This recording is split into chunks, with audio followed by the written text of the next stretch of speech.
Nasa atin po ngayong StreamYard si Ambassador Raymond Balatbat ng Philippine Embassy in Lebanon. Sir, good morning po and thank you for finding time to be with us. Good morning, sir. Good morning, Ted, and good morning, DJ Chacha, and to all of your viewers and Opo. listeners. Salamat po sa panahon. Ambassador, kumusta ho ngayon dyan? Meron ho ba diyang curfew? Ano po ang actual na sitwasyon sa... You are based in Beirut, di po ba? Opo. I am based here in Beirut. Opo. Kumusta po ngayon dyan, sir? Dito naman sa capital, everything is quiet. And as of now, wala naman pong gulo na nangyari dito. Ang kaguluhan po lahat ay nandun po sa southern Lebanon. Although there is a lot of yung mga dito, yung mga chismis, rumors, swirling around, tapos yung mga embassies are also encouraging their people to leave Lebanon.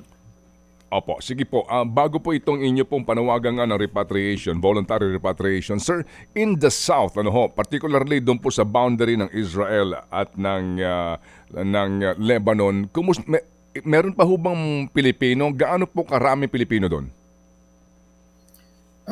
Nabilang po namin, we made a call, we looked at our database. Meron pa pong 91 Filipinos, and with the 91, meron pong 8 children po ang nakatira dyan sa southern Lebanon. Ang karamihan po ay nasa Tyre, sa Sidon. May mga ilan-ilan po sa Nabatie. Opo. So, sir, muna ho sa pangkalahatan, ilan po ang rehistrado, as in alam po ng embahada, na mga Filipino in the entire country in Lebanon? Sa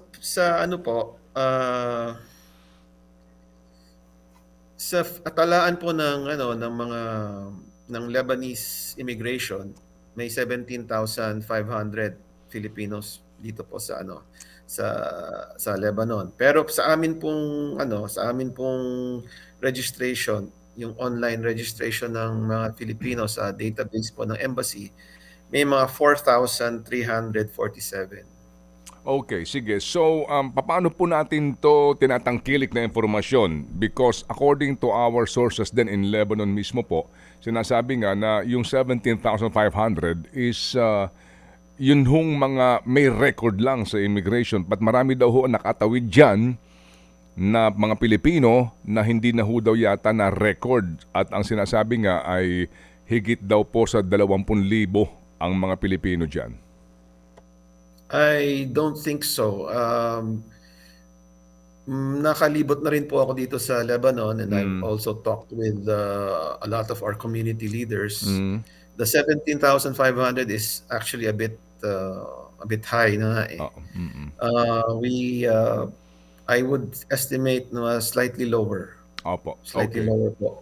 Okay, sige po. So, ilan po ang nagparehistro online sa inyo? Pwede ho bang yung ibang hindi nagparehistro ay nagtatago sa takot nga na ma-deport sila, paalis ng Lebanon? As of now po, mayroon po tayong 143 repatriation forms, voluntary repatriation forms na natanggap. Yung pagre-repat po, we will have to clear it po with immigration. So, yung mga penalties po, yan, we'll have to consider that also. Kung magkano po ang babayaran, ganyan. And then, of course, the tickets for the airlines. Opo. Sir, bago po itong detalye sa repatriation, yung sinabi ho ninyo na 4,347, opo, ang nagpatala sa inyo online, ano ho yan? Nanawagan kayo, dati pa ho itong record o ito ho yung inyong panawagan na magparehistro po sa embahada para meron lang kayong record ng mga Pilipino dyan? Ito yung mga ongoing registration namin sa mga Filipinos.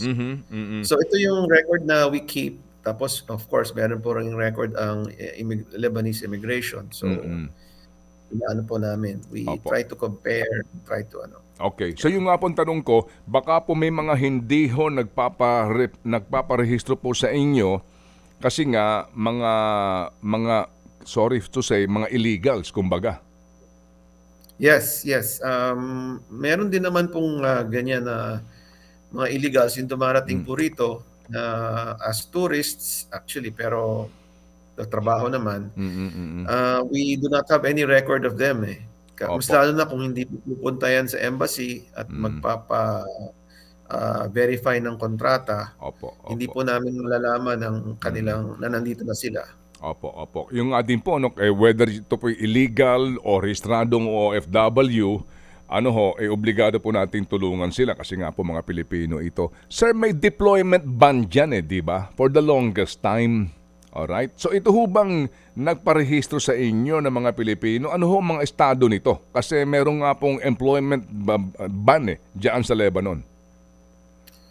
Opo, actually may the employment ban here, the deployment of new workers here has been in effect since 2006. Mm. Yung mga nag-register naman dito, halos mga ano ito eh, mga I would assume mga ano to, mga documented workers ito. Kasi ito yung Mm. mga nagpupunta sa embassy, Mm. Mm. nagpapa-renew ng passport, na Mm. mapapa-register ng ano, ng Mm. marriages, Mm. births, Mm. kumukuha po ng balik manggagawa. Opo, sige po. So sir, sa ngayon, yung inyong panawagan po ng voluntary repatriation, iilan pa lang po officially ang nagparehistro sir at paano nga po ang proseso nito na dadaanan po nila? Kasi, sige po, dun tayo muna sa proseso. Of course, yung ano po namin, yung pinost po namin sa Facebook page po namin, itong voluntary repatriation form that can be accessed through yung QR code.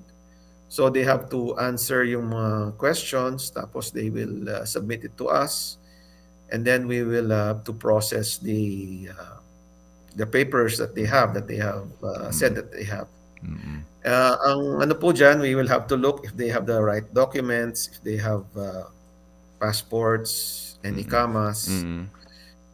If they lack one or the other or both, then medyo may problema po yan. So we will have to issue them travel documents, Mm. and then we will have to seek clearance po with the immigration. Opo. So sa ngayon po, ito hong mga nagparehistro na ito, cleared na ba sila? Nabanggit po ninyo ilan po ang gusto mag-avail nito pong voluntary repatriation? 143 po as of yesterday afternoon. Mm. So 68 ang documented, 51 ang undocumented,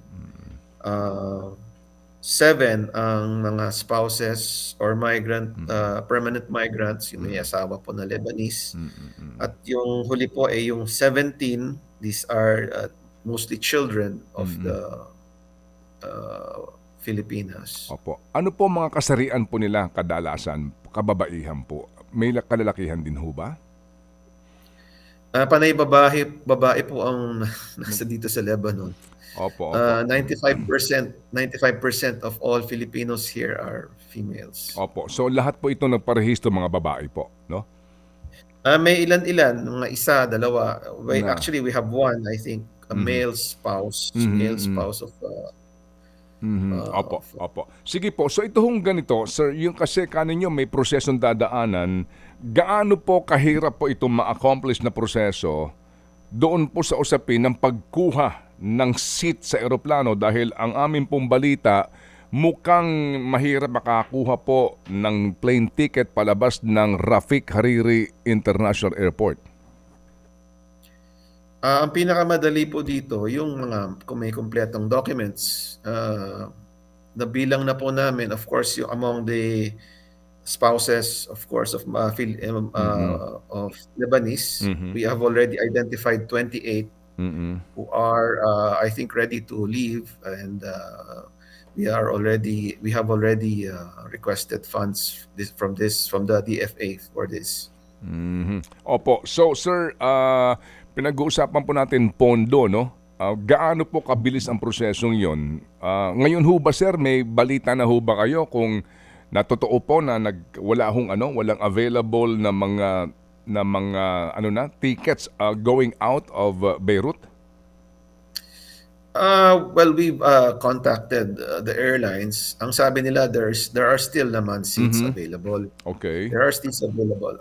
Although some airlines have already stopped servicing Beirut. Like for instance, Saudia. Saudia is among the airlines. It's the cheapest offers seats because it has a long layover in Jeddah and Riyadh. Opo. Na wala na po ang Saudia. Okay, sige po. So dito ho ngayon sir na gusto ho mag-avail nga ng repatriation na ito. Kung sakasakali po ba, ano po ang kanilang may tutulong sa kanila ng gobyerno sa pangkalahatan na po? Libre ho ang plane ticket dito. Ano pa po? Penalties din po. Penalties. Of course, kasi po, meron na po tayong Department of Migrant Workers. Ang Department of Migrant Workers po ang mag-handle ng documented and undocumented workers. Ang DFA po ang mag-handle ng yung mga spouses of migrants, students, children. Yun ang delineation. Opo, when you talk about penalties, ang penalty po dyan, lagi lang pong bayad, multa, wala hong kulong na pinapatupad ang Lebanese government sa mga illegals? Usually, pag overstaying po, normally, bayad lang po yan. Opo. Of course, if they find out in the records that you have been accused of theft or other criminal activities, hindi na po kayo hindi ko po kayo makakaalis. Opo. Ito pong offer na inyo na ito, sir, hanggang kailan po ito? Well, as long as this crisis is ongoing and perhaps even after. Kasi po medyo mahirap na po ang buhay dito sa Lebanon. Meron po silang ongoing economic and political crisis. So working here does not have the ideal situation po for workers. Yes sir. Yung aming nakapanayam may yung taga Cebu na aming nakapanayam kamakailan lamang, yung nga din po sinasabi niyan, mahirap po ang buhay diyan but they opt to stay, Ambassador. Yes, that's the come what may. Whatever happens, ang gusto nila dito sila sa Lebanon. Actually, I'm not so worried about the old timers kasi sila yung mga naranasan na nila yung gera. Ang mga employers nila are very well off and they're really part of the family. So may mga daw sila, may silang pupuntahan pag if ever there's something happens. I'm worried more of our undocumented workers, yung mga bagong salta dito, yung mga walang maayos na kontrata, yung hindi po maayos yung kontrata, hindi po walang trabaho, sapat na trabaho. Usually nagmo-moonlight yan, taking part-time jobs. Yeah. Opo. Sa inyo na ho manggaling, bakit po mga Pilipino, despite na hindi ho maganda ekonomiya dyan at mahirap ang buhay dyan, maliit lang ho ang sweldo at may panganib pa, bakit po sila naandyan pa din? Ayaw pa rin po umuwi? Lagi nilang sinasabi sa akin, wala naman daw silang makuhang trabaho sa Pilipinas, and they think it's glamorous. Some of them were just sent here. The human trafficking is really a big part of our problem here. Kasi po meron pong mga iba dyan, mayroon ng kontrata supposedly to Dubai, to UAE, to Kuwait. And then once they reach the airport in Dubai, they're given tickets that send them here. I don't know how it happens, Hindi ko po alam yung mga ganyan. Basta nababalitaan na lang po namin nandito sila. And despite nga po ito hong gantong sistema at danger, ayaw pa rin nilang umuwi. Yeah. Well, Ayaw pa akong umuwi. Ang ambassador, nabanggit nyo nga yung mga illegals. Sa ngayon po, balikan ko lang, may estimate na po kayo kung ilan ang mga ano ho dyan, mga Pilipinong illegally na nandyan sa Lebanon dahil nga po sa dahil sa hindi dumaan sa tamang proseso. Out of the 17,500 po, mga 10,500 are undocumented. Ganon karami. Ganun karami po. Opo, at ito po ay nasa balikat ninyo ngayon, ambassador. Yes. Alright, opo. So, meron ho ba sa inyong specific instruction si Secretary Manalo? Paano po ito? Kasi sabi ko nga po kanina, no, hindi naman siguro po mag-iisip ang Philippine government ng voluntary repatriation alert level 3 kung wala kayong pinagbabasihan, no? And the worst case scenario is alert level 4. So, paano po? Yes. Ano po ang sabi ho sa inyo ng pamahalaan ng Pilipinas? Well, we decided to raise alert level 3 because of the conditions po dito, yung mga skirmishes, yung mga barilan, putukan dyan sa south, yung mga protests na nanggaganap throughout the whole Lebanon in support of the Palestinian cause that sometimes are violent protests. And also we noticed that all the other embassies are urging their nationals to leave at the soonest possible time.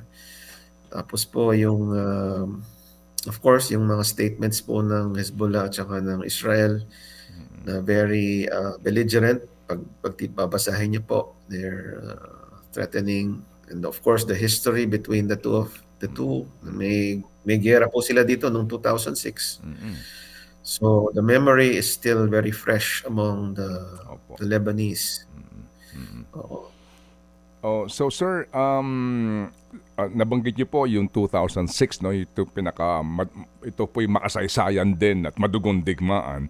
Lagi pong binobomba ng Israel ang Rafik Hariri International Airport.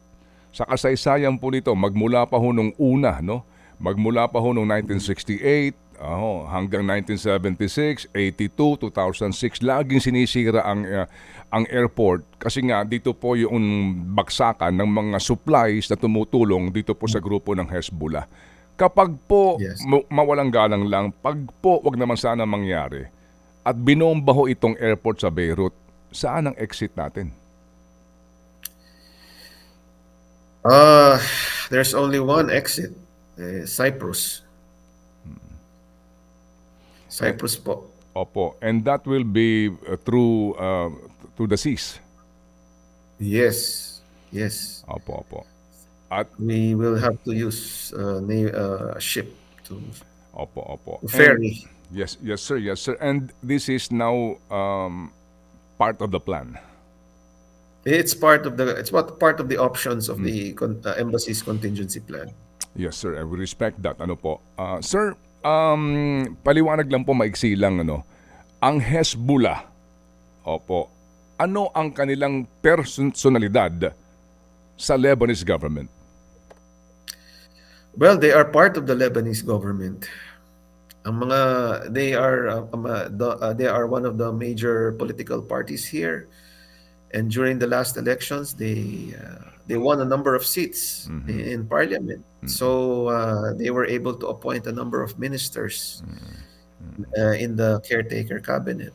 So technically, they are part of the Lebanese government. Yes, sir. And that is, ito ho siguro nga ay geopolitics na po ito, pero kaya po itong bombahan dyan sa South, involving Hezbollah and IDF, kaya laging damay ang buong Lebanon because Hezbollah is part of the Lebanese government. Yes, precisely, Ted. Yes, sir, and we understand that. Yes, sir. Okay, may pahabol kang tanong siya. Sige. So, Ambassador, muli po, para po sa mga may kamag-anak sa Pilipinas po, na mga naandyan ngayon sa Lebanon, para lang ho, man pong mensahe na maaari magpapanatag po sa aming kalooban dito, na naandyan po kayo bilang ama ng mga Pilipino dyan po sa Lebanon. Ano po ang inyong mensahe po, sir?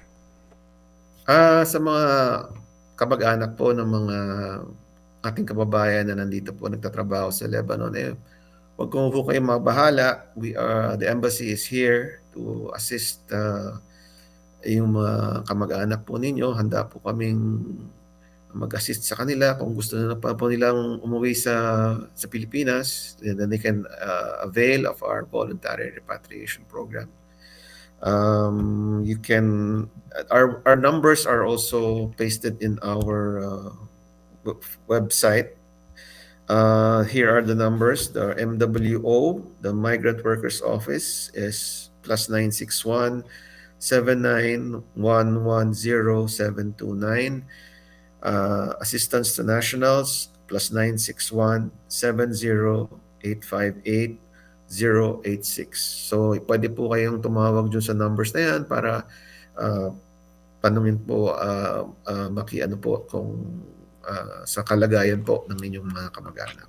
Opo. Sige po. Ambassador, salamat po sa inyo pong sakripisyo at kabayanihan para po sa ating mga kababayan dyan sa Lebanon. Godspeed, sir. Kami po'y tatawag kung kinakailangan.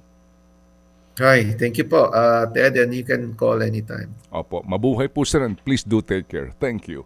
Opo, si Ambassador Raymond Balatbat, ang ating pong kinatawan dyan po naman sa bansang Lebanon. Ted Filon at DJ Chacha. Ngayon, nasa Radyo 5, 92.3 News FM. Monday to Friday, 6 to 10 a.m.